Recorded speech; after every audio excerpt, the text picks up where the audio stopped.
What is a survival myth that is completely wrong and could get you killed?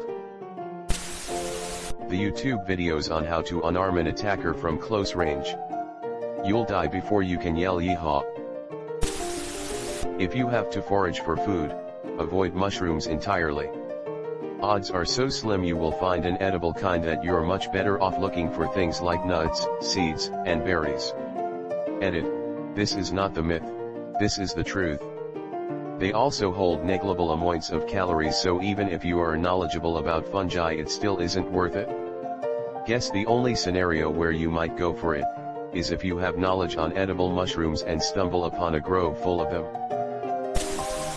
If you ever find yourself in snake country, make as much noise as possible. Most people want to avoid snakes, so stay quiet, but they are more scared of you than you are of them. Talk loudly, stomp, but obviously keep an eye and ear out for any fellas who don't want you to be there. Source: Australian. Yeah, Louisiana swamp person here. Make some noise and most hazards will avoid you without you even knowing they were there. Hiking in Canada as a kid, I was afraid that bears would get me. My dad laughed, and said as noisy as I was I would probably never see a bear in my life. If you get stabbed with anything, don't pull it out since it could be the thing that preventing you from bleeding out. Instead immobilize it and go to the hospital where they can stop the bleeding when they remove the object. That knife is in your aorta. If you remove it you'll bleed to death. Consider that a professional courtesy. Thanks John, really appreciate it. You do not need to wait 24 hours to report a missing person. If you think someone is missing, report it as such. The faster a missing person report is filed, the greater the chance the person will be found. Especially if it's a child. Missing children are at high risk during the first 24 hours, especially if abducted. In 76% of child abduction murders, the victim was dead within 3 hours. 88.5% were dead in the first 24 hours. Edit. Source: actually a felony in some states to fail to report a child missing after a certain amount of time. Edit. Cayley's Law. It won't kill you, but don't pee on a jellyfish sting. It will actually release more of the toxin. Pee directly on the jellyfish to show dominance. That's for stinging my wife. You can hydrate from soda. If that's all you have, drink it. Fallout New Vegas tells me otherwise. You get a cap though. Gotta get those blue stars. Follow flying birds to find water. They can simply be flying to spend a night anywhere, so we can't rely on them. Fish are the ones you should follow to find water. That's why I always carry a goldfish on desert expeditions. The snack that smiles back. Until you bite its head off. Then it just does some spastic shiz. In your belly. Herbivorous animals are friendly and peaceful, so you are safe being around them and their presence will show you where food is. Seriously, everything from cows to deer can and will kill you if you make it angry. It is usually a good idea if you are in the wilds not to get near any large wild animal, but herbivores can often be even more aggressive than the predators. If a predator attacks you, you have a fairly good chance of scaring it off, especially if it's smaller than you, because it's likely only looking for food. If a herbivore attacks you, you're fudged because it genuinely wants to kill you. Don't eat snow to stay hydrated. If you're in a winter survival situation, losing the heat to the snow while eating it is more dangerous than dehydration. Heat it up or let it melt in a container first to lose less heat. Cotton wicks moisture.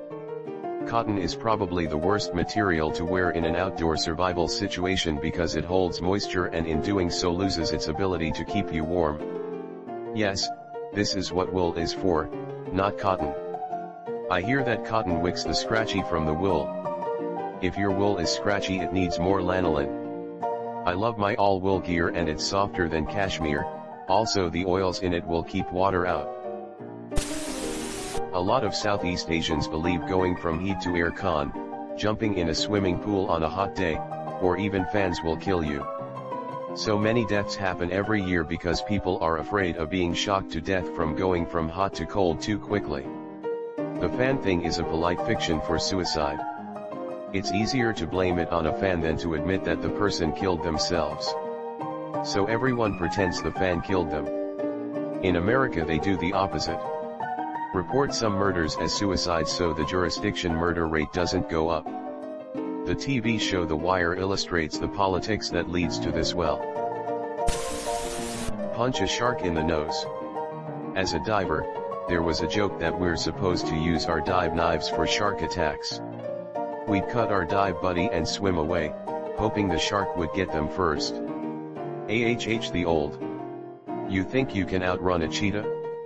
No, I just need to outrun you. Pretty much. Sucking a snake bite, it will often make it worse. So you're telling me my stepdad didn't have to suck on my cheek? Last I checked you live in Kentucky, so he is legally required to do that. Sorry man, call your congressman if you don't like it. If he calls his congressman, he will just have another old dude sucking his ass. Removing a bullet is more dangerous than leaving it in. Trying to remove it can tear vital organs, it can be pushed in even deeper, or removing it can cause the person to bleed out. So digging it out with a rusty knife and covering it in duct tape doesn't instantly heal you. Far Cry lied to us? Jason Brody never lies. Citrus titties Jason. I chose boobs over friends and then I died. Drinking alcohol to stay warm. You sweat, your blood will rush to your skin and you will freeze/die much faster. Edit. People seem curious about this. Here is a good link. 2. As suggested by another Redditor. To mention it thins your blood. I remember reading about the Royal Navy giving rescued sailors during the Battle of the Atlantic rum to warm them up. Their survival rate was hugely improved when they stopped. That you can eat what animals eat. Not true. Animals have different digestion systems that aren't the same as a human's. I've heard if it's a bird you shouldn't eat what they eat. But you can eat what bears eat. Still not too helpful unless there's an abundance of bears around you. Still not too helpful unless there's an abundance of bears around you. In which case you have bigger problems. Going to see what the bear is having for breakfast, BRB. 2 hours ago. U/hip-hop is dead. One myth I have heard was that moss only grows on the north side of trees. This of course is false. Yeah, I think there's only a very small handful of moss species that grow like this. One I know of is the myth that you can drink water from a cactus. I heard it's false and you can only drink from a small minority of cacti without having certain health consequences I am not aware of. Coconut water, though, that's supposed to be pretty damn safe. My issue with that is I can't imagine both dying of thirst and being in good enough condition to crack a coconut at the same time. You have to have trained a seagull to carry the coconut super high up and drop it onto the beach. The sand will be like concrete at that height and the coconut will crack in half. Which is how you get the water. Wear a seat belt.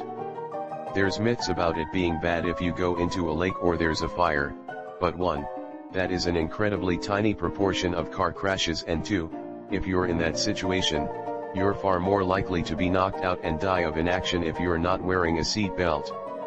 I know this is a mundane tip, but you're far more likely to be in a life-threatening car crash than be stabbed or be in a falling elevator. Wear a seat belt. Wear your fudging seat belt. Apparently passengers can smash into other passengers when they are not wearing seat belts. Removed. How to tell the difference between a black bear and a brown bear. Climb a tree. The black bear will climb up after you. The brown bear will knock the tree down. A good way to prevent bear attacks is to carry small bells. Another good tip is knowing if a bear is in the area and what kind. For instance, black bear dropping are small pellets while a brown bear dropping are much larger and often contain small bells. Another great myth, haha. Bears are known to investigate sounds including the bells you have on. Remember, in Boy Scouts we would all carry bells until one year another group had an incident. Not quite a survival myth, but interesting nonetheless. Paradoxical undressing. It is when you are hypothermic but still remove your clothes, explains why dead people are sometimes found naked out in snowy ranges.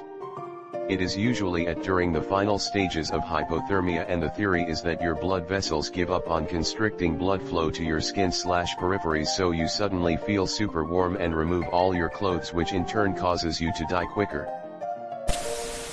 Curing an eye infection with your urine is dangerous. Let me repeat that, do not under any circumstances put your urine in your eyes. Head to the doctor, even waiting it out is better. How do people even think this is a thing? And why are there so many piss ones? Piss on your cuts, drink your piss on jellyfish stings, piss in your eye, WTF, does everyone think pee is magic or something?